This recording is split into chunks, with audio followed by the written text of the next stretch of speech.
There was neither existence nor non-existence.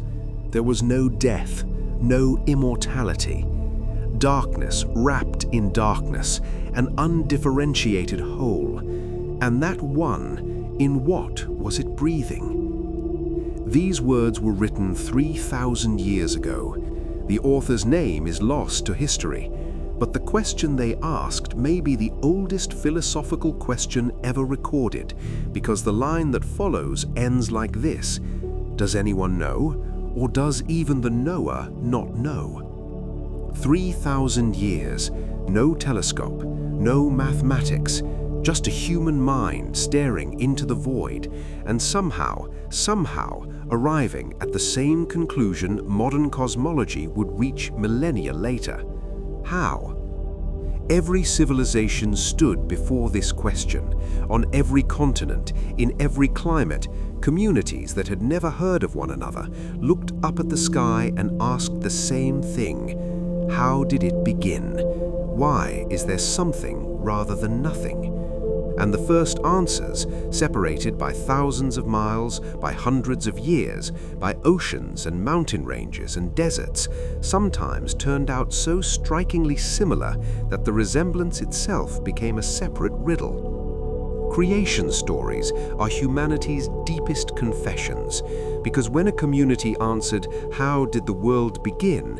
it was also declaring other things: how order is established, why humans exist, why suffering is unavoidable, why death is real. Creation myths are not origin documents, they are identity documents, the root text that tells a community who it is, what it believes, and why it keeps enduring. Tonight, we go to those root texts. Each one is different, each one carries the stamp of its own geography, but beneath all of them lies the same trembling hand, the hand of a human standing before the unknown. I cannot tell you in advance what we will find, because there is no turning back from the door we enter tonight. Before everything else, there is a question: what existed before the beginning? Humanity's earliest answers converged on a surprising point: water. In Egypt, in the beginning there was Nun, an infinite, dark, motionless, primordial ocean. Nun was not a god, it was an undefined state, without consciousness, without edges, without form. From the middle of this ocean, Atum appeared, the self-created one. Ra carried him across the sky, but Atum's emergence was no one's doing, it was his own will. He stood upon a mound, upon the Benben stone, and that mound became the navel of the world. Atum sneezed out Shu, air, and spat out Tefnut, moisture. From them came Geb and Nut, earth and sky. The first act of creation was neither a word nor a war. It was a bodily reflex. Atum's body was the raw material of the universe. In the lands between the Euphrates and Tigris rivers, roughly 4,000 years ago, a narrative was etched onto 7 clay tablets. Today we call it the Enuma Elish. It opens with 2 words meaning "on high," because the epic describes a time when the sky did not yet exist. In those days, there were 2 primordial waters: Apsu, fresh water, quiet, still, deep, and Tiamat, salt water, boundless, chaotic, restless. When these 2 waters mingled, the first gods were born. A lineage began: Lakmu and Lahamu, then Anu, then Ea. Each generation was more powerful, more boisterous than the last. So the beginning was neither an explosion nor a command. It was 2 waters touching each other, and the first thing born from that contact was not silence, but noise. But here is where it gets strange. This idea did not belong to Mesopotamia alone. In ancient Greek tradition, before everything there was chaos, a formless, limitless, indefinable void. The word itself means gap, chasm.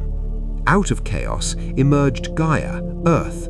After her came Eros, attraction, the binding force. Then Erebos and Nyx, deep darkness and night. Notice, light was not the first to arrive. Darkness came first. Attraction came first. Not order, but disorder came first. In the Greek mind, creation was not an intention, it was a spontaneous, unstoppable overflow. In the Japanese Shinto tradition, creation begins with both water and a pair.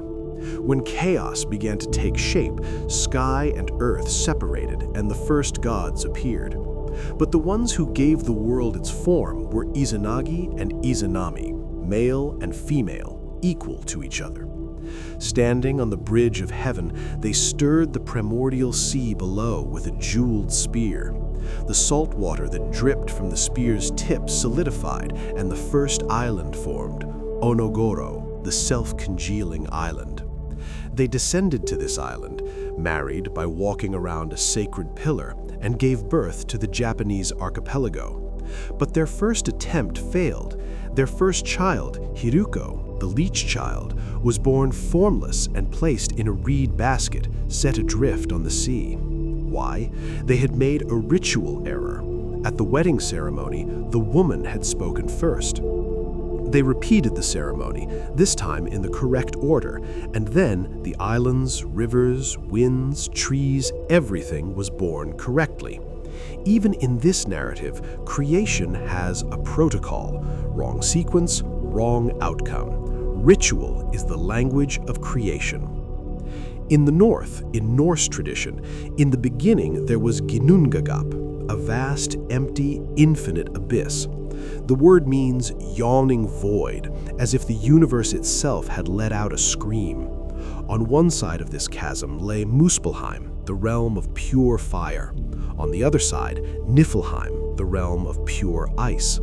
Opposites, exact mirrors of each other. Where fire and ice met in the middle of the void, the first life condensed, a primordial cow named Odhumla. Odhumla licked the ice, and from within it freed Buri, the first god. At the same time, the melting ice gave rise to the cosmic giant Ymir. 3 different continents, 3 different ages, but the same principle runs through all of them. The beginning is a passage from the formless to the formed. Order does not emerge from nothing, it emerges from chaos. And something catches my attention here. Virtually no creation narrative begins from nothing. Something already exists. Water, darkness, void, ice. The idea of absolute nothingness came to humanity much later. Creatio ex nihilo, creation from nothing, crystallized as a theological doctrine only in Hebrew and Christian thought, particularly in the centuries after the Common Era. Islamic tradition also embraced it. But consider the irony. The great majority of humanity, Hindu, Chinese, Greek, Norse, Aboriginal, Navajo, Maya, never conceived of creation from nothing at all. Before something, there was always something else, an infinite regression. And perhaps that regression itself was humanity's confession that it could never reach the real beginning. We keep peeling back layers, and behind each layer there is another layer, and another, and another. The first word was spoken, but who formed the mouth that spoke it? Stop here for a moment. Did you notice what just happened? 4 continents, 4 completely different cultures, and they all said, before everything, there was water. Coincidence? I don't think so. But did creation begin in peace? Mesopotamia gave a striking answer to this question. No, creation began with a war. Not a skirmish, not a disagreement, a full-scale cosmic battle between order and chaos, between the old and the new, between silence and noise. In the continuation of the Enuma Elish, the young gods made noise, danced, disturbed the tranquility of the primordial waters. Apsu wanted to destroy them, but Ea outmaneuvered him, plunging him into a deep sleep. That left Tiamat, the mother of chaos. She raged. She created 11 monsters, scorpion men, dragons, 6-headed serpents, fishmen. These were not ordinary creatures. Each one was a form of chaos, disorder made flesh. From among the young gods, Marduk stepped forward.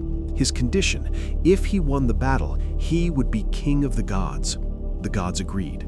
Marduk girded himself with the four winds as weapons, spread his net, and faced Tiamat. When Tiamat opened her mouth, Marduk blew in the evil wind, inflating her belly, then drove his spear through her. Tiamat's enormous body was split in two. One half became the sky. Stars, moon, and sun were placed upon it. The other half became the earth. Mountains, rivers, plains were carved from it. Marduk's 50 names were recited, and the order of the universe was proclaimed. This war was not merely a story. In Babylon, every new year during the Akitu festival, the epic was recited from beginning to end for 7 days. In the early days of the festival, purification rituals were performed, the temple was cleansed, the king's attendants were dismissed.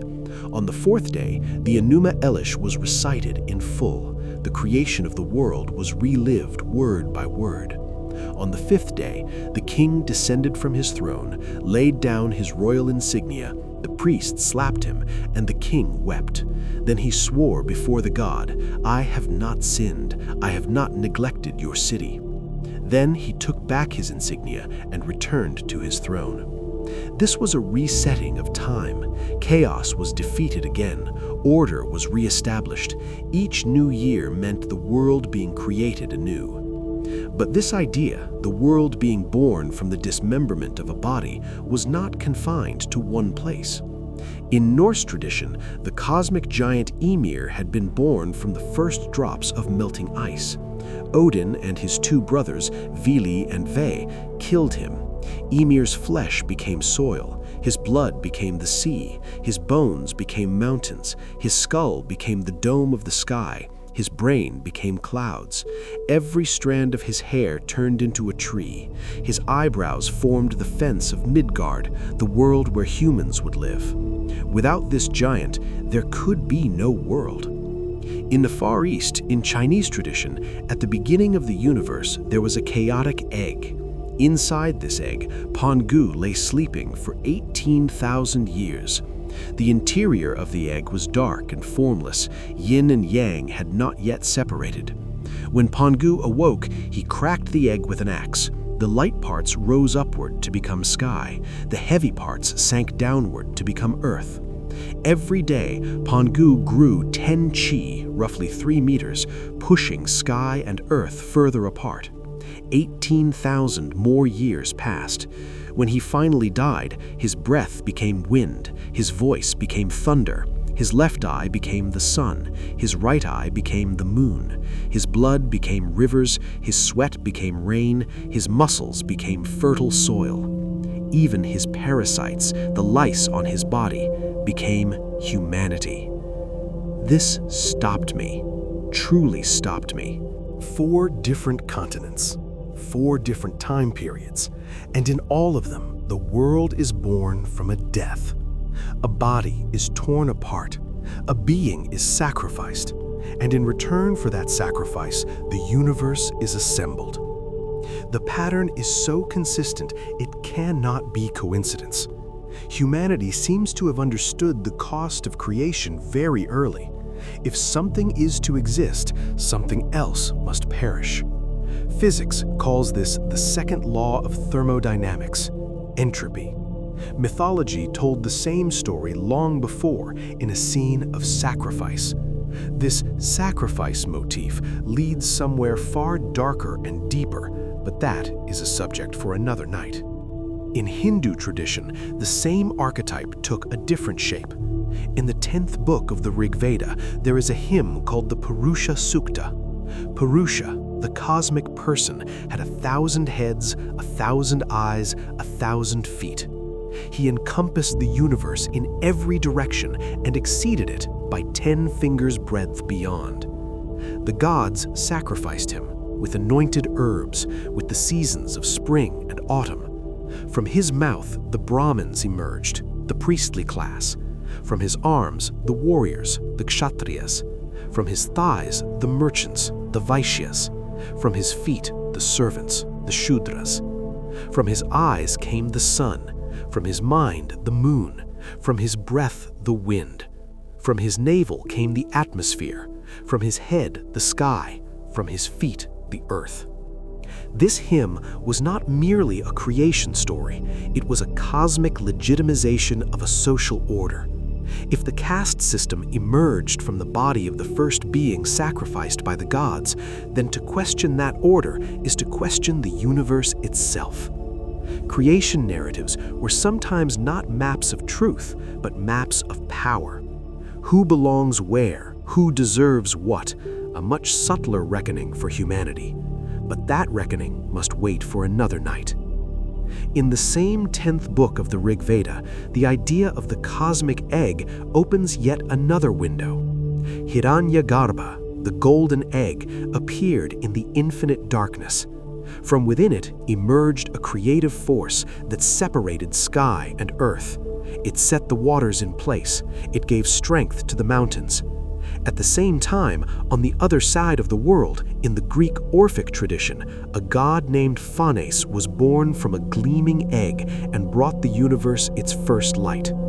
This light, appearing in the lap of night, of Nyx, split the darkness open.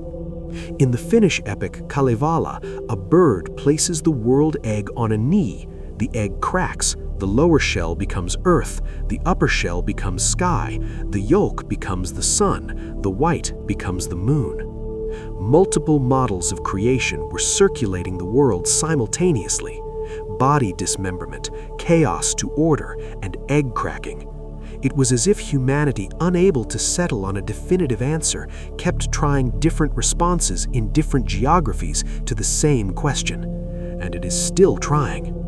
But there is yet another model of creation, and this one resembles nothing I have described above. In the Navajo, Diné tradition, the world already existed.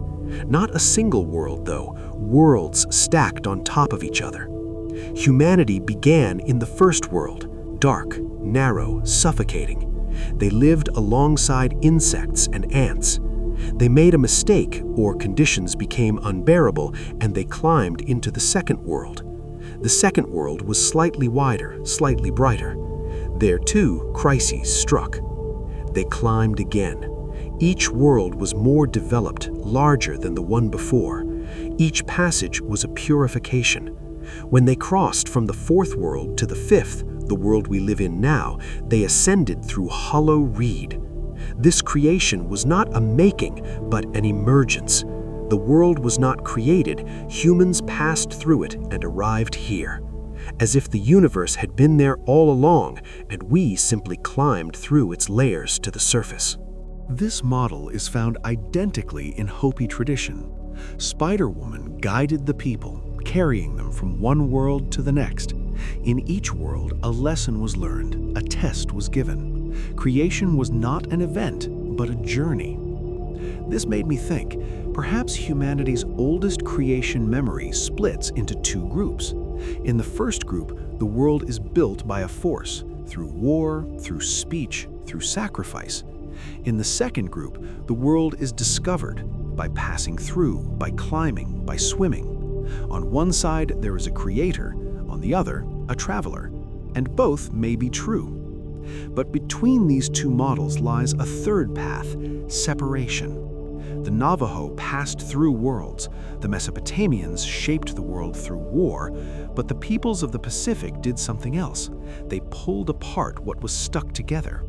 The Maori of New Zealand told this with the greatest force. In the beginning, Rangi, the Sky Father, and Papa, the Earth Mother, lay embraced, intertwined. Between them was darkness, not space. Their children were trapped in this narrow, dark gap.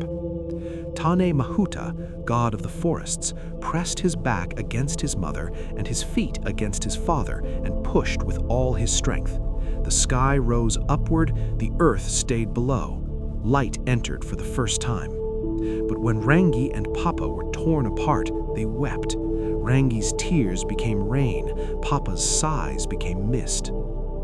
On the far side of the Pacific, across many islands of Polynesia, the creator Tangaroa sat inside a seashell. He had been curled there in the darkness for ages beyond counting. He broke it open. One half of the shell became the sky, the other half became the earth. From his own body he fashioned rocks, soil, plants. Here too, the same principle, separation.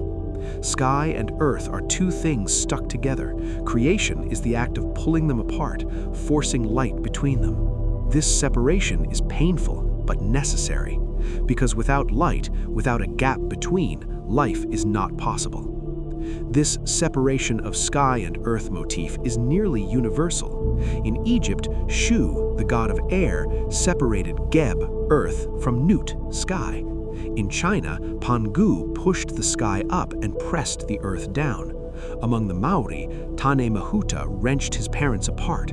In Mesopotamia, Marduk split Tiamat's body to separate sky from earth. 4 continents, the same gesture, to intervene, to open, to create space. Perhaps the most fundamental act of creation is precisely this, a separation, and every separation carries a cost. But now something entirely different, a model of creation that requires no war, no death, no egg, no separation. It requires only one thing, sound. In the city of Memphis in the Nile Delta, priests told a very different creation story. The god Ptah did not shape the world with his hands, nor did he build it by slaying an enemy. He conceived in his heart and spoke with his tongue. Thought became word. Word became being. That was all. No war, no blood, no egg, only a mind and a sound emerging from that mind. To grasp the power of this idea, you need to leap forward 1,000 years. In Jewish tradition, the opening lines of Genesis say this: God said, "Let there be light," and there was light. Here too, creation is not an action, but a word. God does not raise his hand, does not search for materials. He speaks, and the moment he speaks, the thing exists. Let there be, in Hebrew, yehi, may be the most powerful verb in human history, a single-syllable command and the key that unlocked the universe. This tradition was carried even further in Christian thought. In the opening of the Gospel of John reads, "In the beginning was the Word, and the Word was with God, and the Word was God." Here, the word, logos, is not merely a word. Reason, order, logic, speech, all converge in a single concept. Creation is the logos unfolding itself. In Islamic tradition, this creative word is compressed into 2 syllables, kun fayakun, be and it was. Creation is not a process, not labor, not a war. It is a command, a sound, and that sound is timeless. There is no duration between act and result, no gap, no delay. The instant of command and the instant of existence are one and the same. 4 different traditions, 4 different geographies, but the same chain: thought, word, being. Egypt told it as Ptah's heart and tongue, the Hebrews as God's word, Christian thought as the logos, Islamic tradition as a divine command.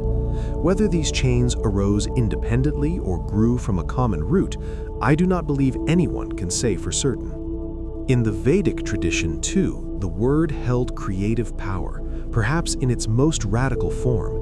In Sanskrit, mantra means instrument of thought, but in the Vedic understanding, chanting a mantra with the correct vibration, the correct pronunciation, affected the very structure of the universe.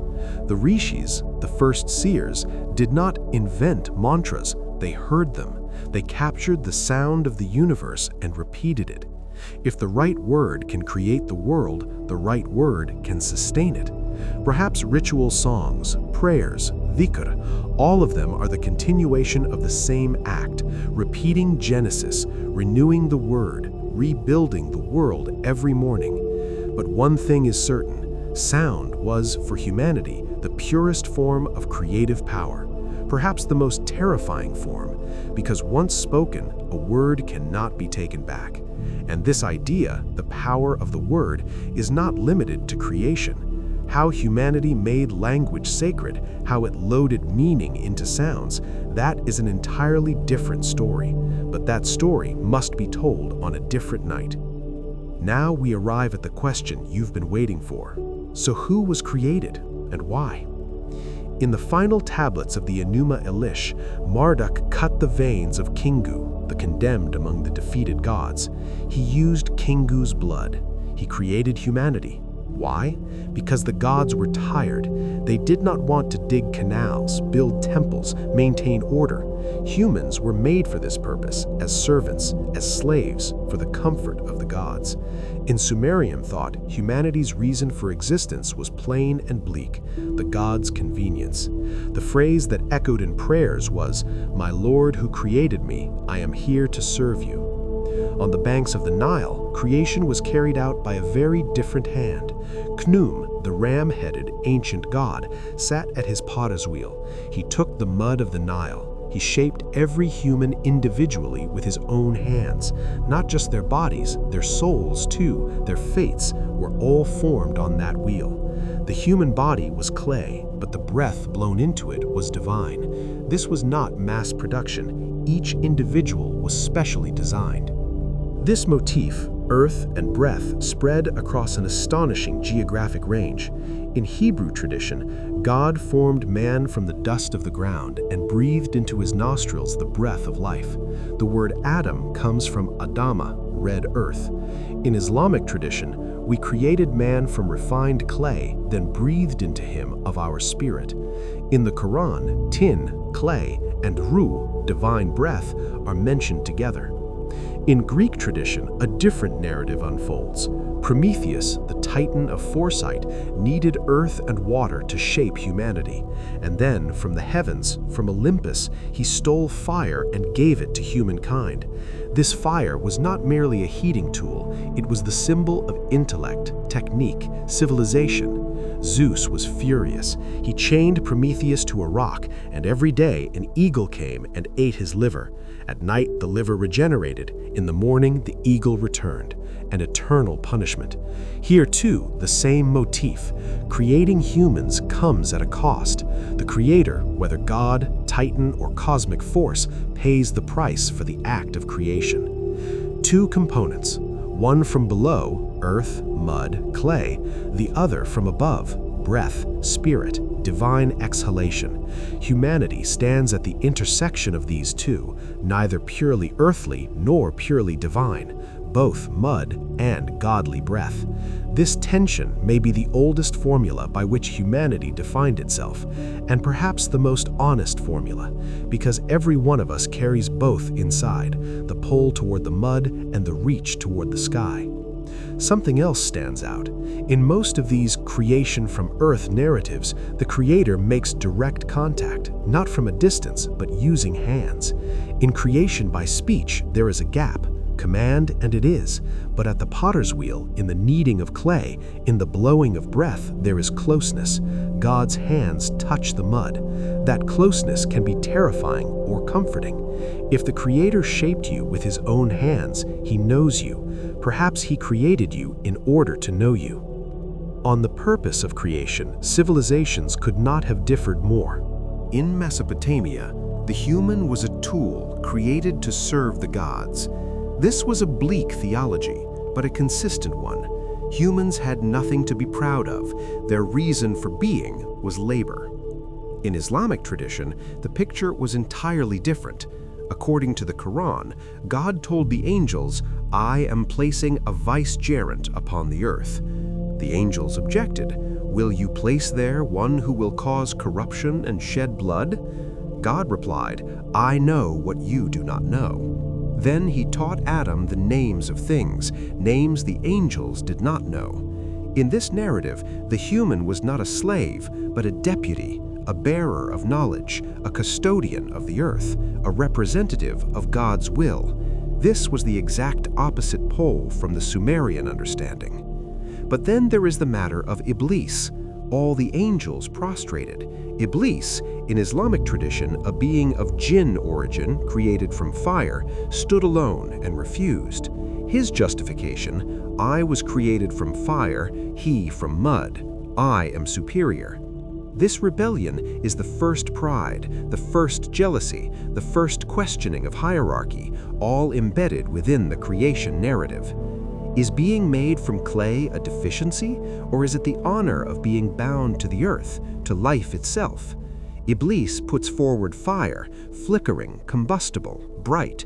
But fire burns, consumes, ultimately turns to ash. Earth nourishes, grows, gives life. Is the material itself a destiny? The answer is not easy. In Plato's Timaeus, the creator, the demiurge, produced the universe by gazing upon an eternal model. He created because he was good. The act of creation was not a necessity, but a generosity. He distributed souls to the stars and promised those who lived justly a return to their stars. Here, the motivation was neither service nor stewardship. It was pure beauty. I'll be honest with you, standing beside these different answers sometimes confuses me.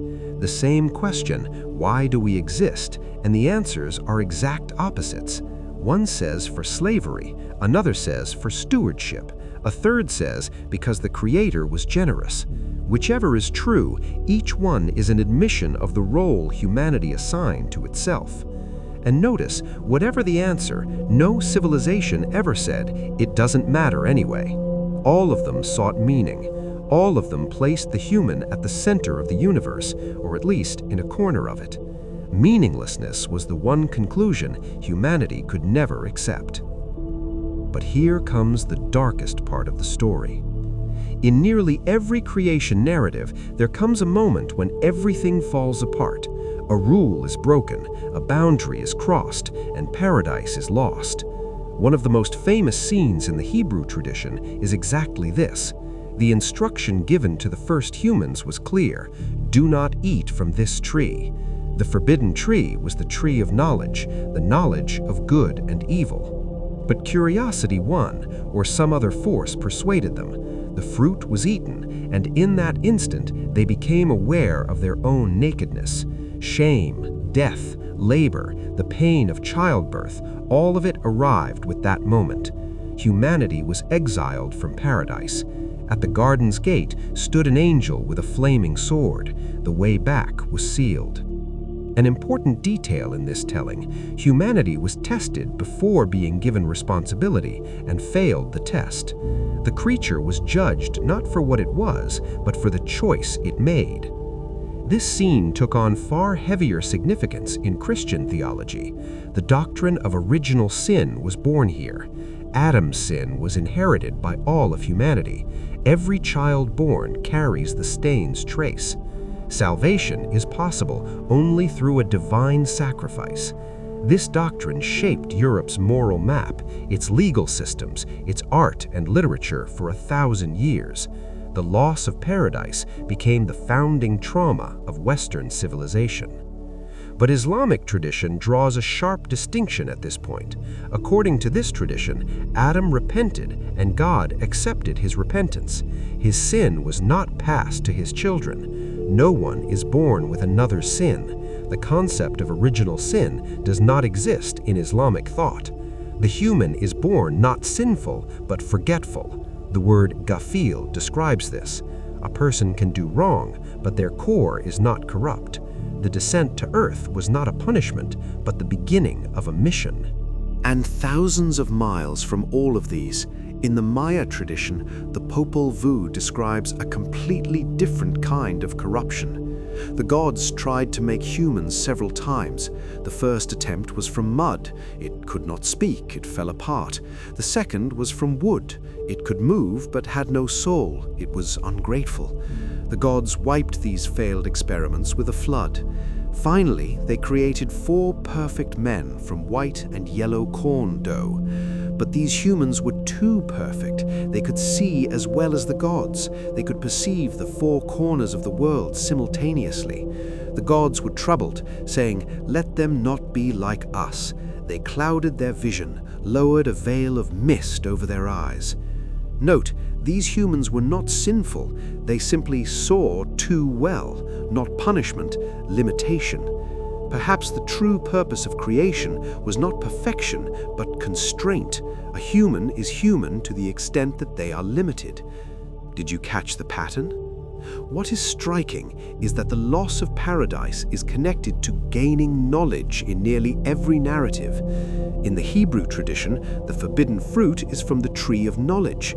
In the Maya, the problem was that humans saw as well as the gods. In Greek tradition, Prometheus stole fire from the gods, that is, technology, enlightenment.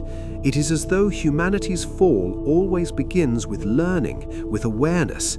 And the reverse is also true. Innocence is synonymous with not knowing. This paradox, as knowledge increases, innocence diminishes, may be humanity's oldest dilemma. So, is it a humanity that begins with sin, or a humanity that is restricted but fundamentally clean? I am asking the question. I leave the answer to you. Now for something that will shake everything you just heard.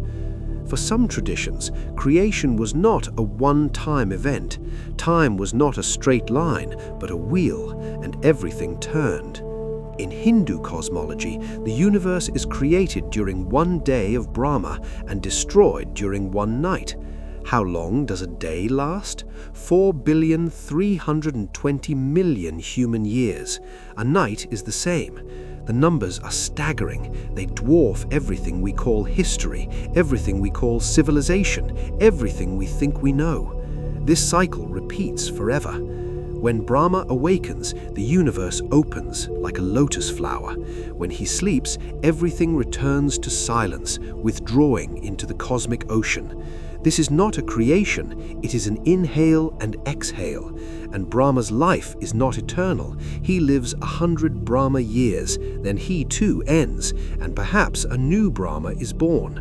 The numbers are so vast that the human mind gives up trying to grasp them.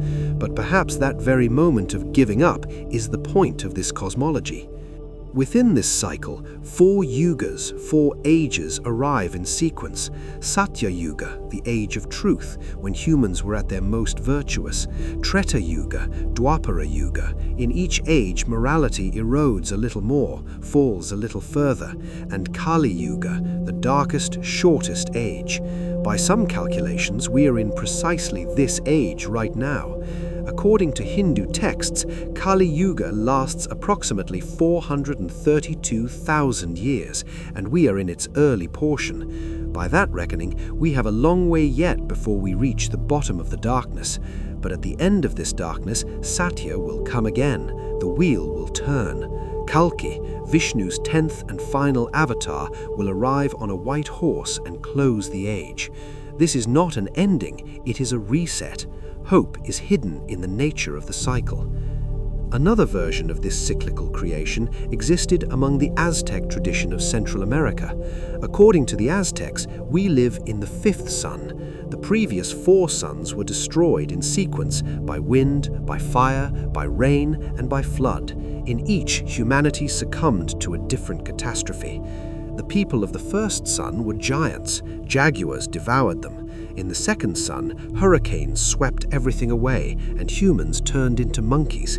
In the third, fire rained down, and humans turned into birds.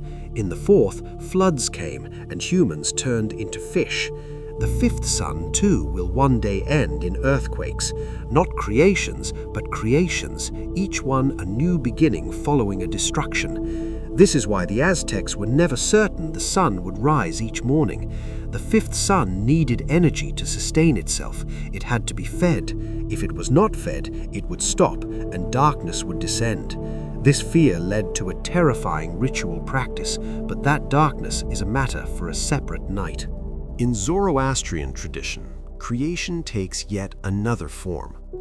According to the Bunda-Hishan cosmogony, Ahura Mazda, Lord of Light and Truth, created the world in 7 stages: sky, water, earth, plants, animals, humans, and fire. But Ahriman, the spirit of darkness, attacked this world. He killed the first bull. From that bull's blood came grapes. From its seed came wheat. From its body, all animals were born. Life born from death once more. In this narrative, creation is not a completed act. It is the battlefield of an ongoing war between good and evil. The world is a victory not yet won. The Fravashis, spiritual warriors, stand beside humanity in this struggle. And every human has a side in this war. Not choosing is not an option. Creation is not a finished painting, it is a half-completed canvas with the brush still extended to someone. The first humans who looked at the sky read not just time in the sun's orbit, but also fate. But that gaze is the story of another night. Pay attention now, because what I'm about to describe is unlike anything we've encountered so far. Every creation model I have described so far, chaos, war, word, egg, cycle, separation, rests on something familiar, a force, an act, an agent. But in one of the world's oldest cultural memories, creation resembles none of them. In Australian Aboriginal traditions, the beginning is known as the dream time, but few translations are as misleading. Dream time is neither a dream nor a past in any sense we understand. It continues at every moment, beneath the ground, behind the sky, inside every rock and every river, right now. Ancestor spirits emerged onto the surface of the earth, walked, sang, and the songs they sang shaped the land. Every hill was a note, every valley was the fall of a melody. Springs were places where a song paused. The map of the world's oldest continent was actually a musical score. Here, creation is not an event, but music, and that music is still playing. For an Aboriginal elder, the world is recreated every morning because the ancestor spirits are still singing. To know the right song is to know the path. To sing the wrong song is to be lost. This shakes every creation model we are accustomed to at its root. There is no beginning and no end, no boundary between creator and created, no difference between past and present. Time is not a straight line, not even a wheel. It is present everywhere, at every moment. This difference matters enormously. Mesopotamia, Hebrew, Greek, Norse, in all these traditions, creation was an event, compressed into a moment, experienced once and finished. In the Aboriginal tradition, creation never ended. It goes on. With every ritual, every song, every walk, it is renewed. If you stop telling the Dreamtime stories, the world truly dissolves. If the songs fall silent, the paths vanish. This is not a metaphor, it is Aboriginal ontology itself. And perhaps this is the model most worth thinking about today. Creation did not happen once, it is happening every moment. Every moment we are choosing again to continue the narrative or to surrender to silence. In West Africa, in the Dogon people's narrative, the creative force Amma wrapped a cosmic egg. Inside that egg, vibrations began, spiral movements, expanding waves. They radiated outward and formed the universe. Amma's first creation was Nomo, water spirits, twins, guardians of order. Nomo lived in water because in Dogon thought, water was the essence of life and order, the same motif as the primordial waters of Mesopotamia. But one of the twins, Ogo, rebelled, tried to create a world on his own and gave birth to chaos. Order was shattered. Amma restored order by sacrificing Nomo, tearing him apart and scattering him across the entire world. Nomo's fragments were dispersed to the four corners of the earth. From Nomo's blood came stars, from his body came mountains and rivers, and Dogon elders connected this narrative to modern astronomical knowledge in a startling way. They knew that the star Sirius had a companion star, and they obtained this information without a telescope. How? No one has been able to explain this definitively. Perhaps some forms of knowledge are of the kind reached through intuition alone. And once again, the same motif. The price of order is a sacrifice. In the Norse, Ymir. In Mesopotamia, Tiamat's blood. In India, Purusha. In Africa, Nomo. Everywhere, creation is built upon a sacrifice. The foundation of the world is someone's death. In the second book of Enoch, a text that fell outside the canon but dates to a very early period, creation is told in a very different language. God called a being from the invisible, Adoil. "Descend and dissolve," he said, and Adoil burst open. Out of it gushed an enormous light, an infinite brilliance. From this light, the foundations of the universe were laid, placed beneath the throne. Then another being was called Arcas. Arcas too burst open, but this time what emerged was darkness and heavy matter. The light settled above, became the sky. The matter settled below, became the earth. The same text also describes the creation of the human in extraordinary terms. The human body was assembled from elements drawn from every domain of the cosmos: earth, celestial light, atmospheric moisture, mineral density, movement, vapor, growth.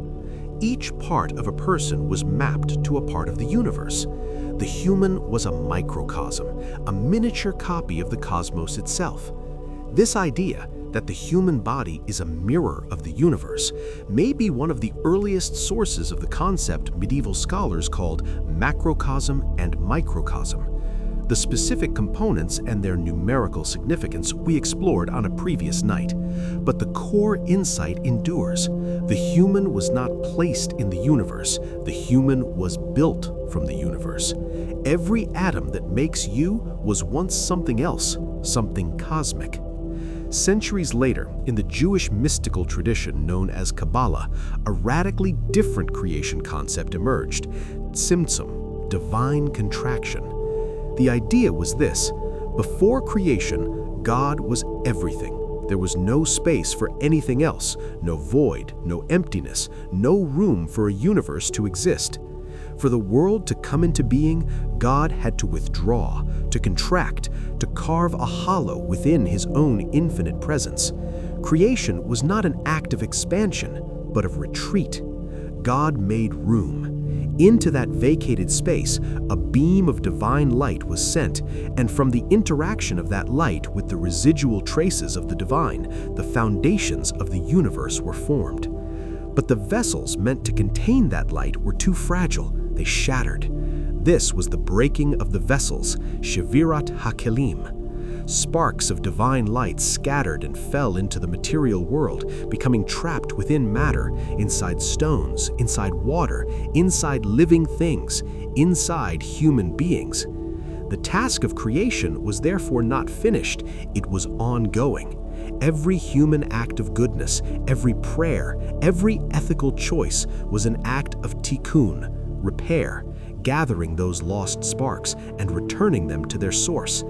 In this model, creation was not completed, it was broken, and humans were entrusted with the task of mending it. This idea struck me deeply. If the world was born through a shattering, then imperfection is not a flaw, it is a feature. The cracks are the spaces where light hides, and the role of the human is not merely to exist in the world, but to heal it. The Kabbalists were saying something startlingly modern. Creation is participatory. You are not a spectator, you are a co-creator. Every moment, the world is being unmade and remade, and you are part of that process. This resonates with a thought we encountered earlier tonight, the Aboriginal understanding that creation never stopped, that it continues with every song, every step, every morning. Perhaps the mystics of medieval Spain and the elders of the Australian desert arrived by utterly different paths at the same conclusion. The world is not a finished product, it is a work in progress, and we are its unfinished craftsmen. This made me pause. When I read this narrative, I stopped. A sudden burst of light from infinite darkness, and with that burst, the emergence of matter, light and dark, separately from two distinct sources. This is an image that recalls the Big Bang theory of modern cosmology, but a mystic wrote it thousands of years ago, without a telescope, without mathematics, through intuition alone. Coincidence? I'm not sure, but I think we should not underestimate humanity's capacity for intuition. At this point, I want to step back and look at the turning point in philosophy's engagement with creation. And at last, there is Plato. Not a prophet, not a priest, a philosopher. In the Timaeus dialogue, Plato described the demiurge, craftsman, architect, master builder. The demiurge did not create the universe from nothing. Before him lay two things. On one side, eternal, immutable forms, flawless models. On the other, formless, chaotic matter, the raw material they called chora. The demiurge looked at those models and shaped matter according to them. The world then is a copy born from the meeting of a perfect idea with an imperfect material. He distributed souls to the stars. The soul that lived justly would return to its star, while the one that succumbed to the body's weight would enter a chain of cyclical incarnations. Here, creation is neither a miracle nor a war. It is craft, a conscious design. And the answer to why did he create is of a surprising simplicity. Because he was good. Goodness wants to share. This idea, there is order in the world because a mind designed it, influenced medieval Islamic philosophy, Christian scholastics, even modern intelligent design debates for more than 3,000 years. Plato did not write a creation myth, but he changed what creation means. After him, the question, how was it created, acquired a companion. Why is it so orderly? And let me add this. Plato's demiurge was not omnipotent. The material at hand, chora, was not entirely obedient. The forms were perfect, but matter resisted. That is why the world is not perfect. It is the best that was possible. This fine distinction explains a great deal. If the world was made by a craftsman but remained flawed because the material resisted, then evil is not the creator's fault, but the material's limitation.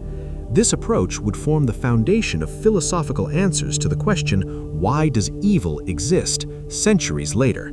But that question, justice, right, wrong, is the heavy burden of another night. There is an idea about why creation narratives are so universal that affected me deeply. Its formula is this: every construction, every new settlement, every sacred festival is in fact a reenactment of creation. A man building a house, even if he does not realize it, is repeating the founding of the world. A community building a temple is restaging the moment of cosmic creation.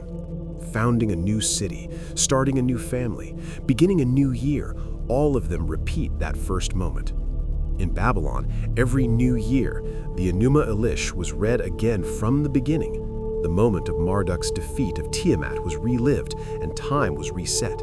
This was not a theater performance. They believed time truly began again. The old year's stains, its errors, its sins were erased. The world was virgin once more. In India, Diwali celebrates the victory of light over darkness. This too is a ritual of recreation. In Iran, Nowruz, the day of spring's arrival, nature's renewal, the world's reawakening. Creation stories were not living in museums, but in calendars. If this is true, then creation narratives were not merely explanations of the past. They existed to make the present livable. Every sunrise, every spring greening, every child's first breath, all are echoes of that first moment. And that is why knowing the creation stories was not a documentary of an unreadable past. It was a user manual for the present. When a person asked, how did the world begin? They were actually asking, how should I begin? The question was the same, only the scale changed. There is something else I want to draw attention to here. Nearly all creation narratives establish a center. In Mesopotamia, Babylon was at the center of creation, the navel of the world. In Jewish tradition, the Temple Mount in Jerusalem was believed to be the first point where the world was created. In Islamic tradition, the Kaaba is called the first house on earth. In Hindu cosmology, Mount Meru is the axis of the universe. Every creation invents a center, and around that center, everything gains meaning. There seems to be no creation without a center, because without a point of origin, you cannot find your direction. And when you cannot find your direction, as we saw on a previous night, everything falls apart. We have seen that every civilization told the story of creation differently. Water, chaos, body, word, egg, dream, sacrifice, sound, light, separation, cycle. But one thing they all share, none of them said it was always like this. All of them are searching for a beginning, a first moment, a threshold. Was the creation story a reality or a need? Perhaps both. Perhaps humanity, in order to stand upright in the middle of chaos, had to cling to a starting point, and the name of that handhold was creation. What we call scientific origin today is not so different. It is simply another beginning story. 13.8 billion years ago, a singularity, an explosion, expansion. Our language changed, our need did not. The vocabulary shifted from gods to corks, from sacred breath to radiation, but the underlying impulse is the same. Tell me how it started so I know why I am here. There is one more striking thing. In nearly all of the dozens of creation narratives I have told tonight, a common structural principle lies hidden: distinction. Creation means separating things from each other: light from darkness, sky from earth, water from land, order from chaos, male from female, death from life. Every creation draws a boundary, and drawing a boundary is the most primitive form of saying to something, this is what you are, and that is what that is. Naming may be a kind of creation, just as Adam was asked to do in paradise. To give something a name is to pull it from the mist of chaos. Perhaps language is humanity's second act of creation. The first was seeing, the second was naming. And once named, a thing can be remembered, shared, passed down. The name outlives the thing. Ask yourself, how many civilizations have perished while their creation stories survived? The Sumerians are gone, the Babylonians are gone, the Norse jarls are dust, but their words, Enuma Elish, Gingungap, Purusha, are still here, still teaching, still asking. Modern cosmology tells us, roughly 13.8 billion years ago, from a singularity of infinite density, an explosion occurred. Space-time began at that instant. Matter was born at that instant. This is science's creation story. And notice, here too, there is no before. The question, what existed before the explosion, crashes scientists into the same wall the Rigveda's poet hit. The concept of before the beginning exceeds the human mind's capacity. The mystic of 3,000 years ago and today's physicist both fall into the same silence. Perhaps the issue is not how the world was created. Perhaps the issue is this: to live without a beginning is a weight too heavy for a human to carry. If the universe has no beginning, then your being here has no meaning either. But if there is a beginning, a moment, a word, an explosion, a song, then you are part of that story. And being part of a story is the greatest consolation you can encounter in the middle of nothingness. Tonight we saw water, chaos, body, word, egg, dream, sacrifice, sound, light, separation, cycle, emergence. Dozens of civilizations, dozens of models, yet one thing they all share: none of them said it was always like this. All of them are searching for a beginning, a first moment, a threshold. And that search, relentless, global, timeless, tells us something about what it means to be human. We are the species that cannot tolerate a missing origin. We would rather invent a beginning than admit there might not be one. 3,000 years ago, the unknown poet of the Rigveda ended with these words: "Who knows this creation? Perhaps the overseer knows, or perhaps even he does not." We still do not know, but we keep asking, and perhaps the real creation begins precisely at the moment this question is asked. I am the Night Archivist. Keep your minds open, and may your direction always face the light.